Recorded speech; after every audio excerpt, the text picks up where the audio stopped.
Perkenalkan, nama saya Aditya Khairul. Saya akan mempresentasikan mengenai sistem manajemen jasa isi daya aki terintegrasi IoT. Jadi latar belakangnya itu Aquamart Ponorogo adalah sebuah industri yang bergerak di bidang penjualan aki dan juga menyediakan jasa isi daya aki.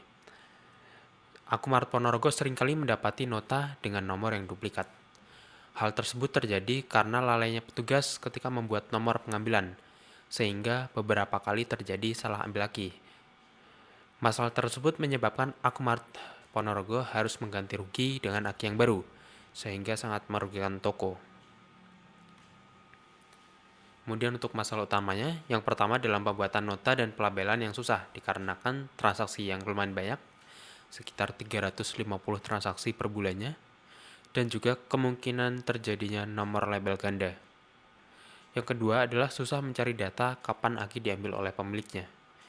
Dan yang terakhir, kesulitan dalam perhitungan laba tanpa adanya data penggunaan daya. Kemudian untuk perbandingan dengan beberapa proyek lain, untuk sampel 1 dan sampel 2 adalah aplikasi point of sales, dan sampel 3 adalah aplikasi untuk mencatat penggunaan daya. Kemudian project ini juga agak sedikit berbeda dengan point of sales karena di sini tidak ada penjualan. Untuk arsitektur sistemnya, di sini mengimplementasikan microservice dan 3 service, yaitu transaction service, power usage service, dan juga notification service.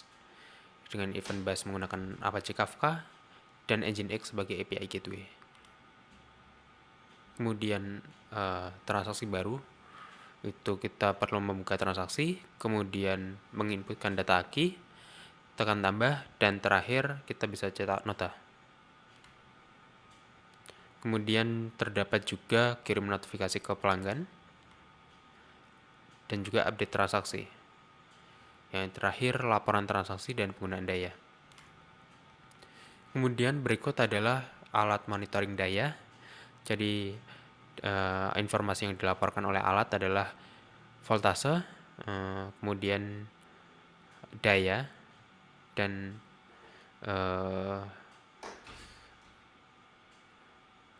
ampere.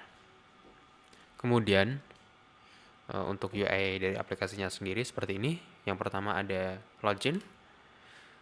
Kemudian pada dashboard menampilkan jumlah transaksi, aki masuk, aki keluar, dan konsumsi daya pada hari ini.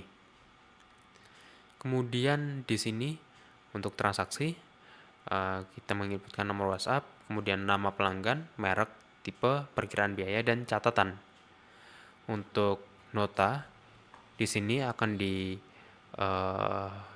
print 2 kali. Yang pertama akan ditempelkan ke aki dan yang kedua akan diserahkan ke pelanggan dan nanti akan dicocokkan kode klaimnya. Kemudian jika aki telah selesai dicas, kita dapat mengirimkan notifikasi ke pelanggan yang kemudian pelanggan akan mendapatkan notifikasi. Kemudian di sini setelah kirim notifikasi kita bisa mencatat apakah aki tersebut dibayarkan atau tidak.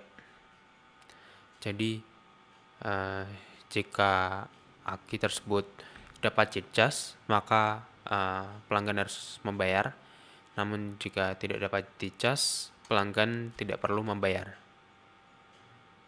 Kemudian pada laporan di sini kita dapat melihat laporannya, apakah kita mendapatkan uang dari pembayaran atau tidak, dan bagaimana status transaksinya. Dan terakhir ada manajemen pengguna. Di sini terdapat admin dan operator untuk aksesnya.